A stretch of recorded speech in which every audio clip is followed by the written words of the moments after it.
19 जनवरी का दिन ग्रह नक्षत्रों के दृष्टिकोण से कैसा है जान लीजिए। सोमवार का अवसर है, गुप्त नवरात्रि आरंभ हो रहे हैं माघ मास के प्रतिपदा शुक्ल पक्ष की प्रतिपदा के दिन से।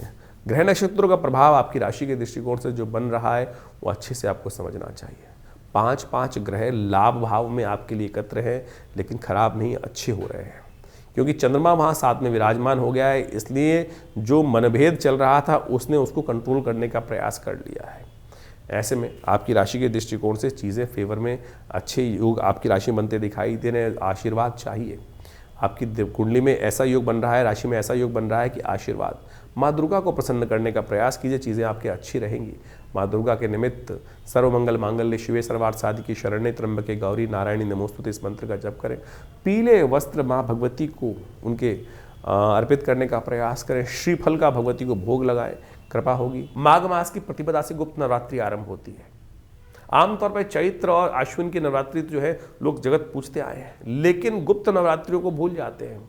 गुप्त नवरात्रि गुप्त रूप से अपनी मनोकामनाओं की पूर्ति के लिए बड़ी अद्भुत मानी जाती हैं। आमतौर पर इसके लिए पंप एंड शो करने की आवश्यकता नहीं होती है। बड़ी श्रद्धा के साथ दुर्गा सप्तशती का कोई भी मनोकामना हो, आपकी कोई भी मनोकामना, आमतौर पे अनेक मनोकामनाएं मन में हिलोड़े लेती रहती है कि ये हो जाए, ऐसा हो जाए, और आप माने जब आपके पुण्य बढ़ेंगे ना तब आपकी मनोकामना पूर्ण होगी। चाहे तो इस जन्म में किए हुए पुण्य हो या पूर्व जन्म में किए हुए पुण्य हो, लेकिन पूर्व जन्म तो हमको याद नहीं रहता है। लेकिन आप सत्य माने, जो कुछ आपके जीवन में भोग आ रहा है या कष्ट या सुख जो आ रहा है वो सब पूर्व अर्जित कर्म अनुसार आ रहा है। पुण्य पाप को आप अच्छे से एनालाइज कर सकते हैं।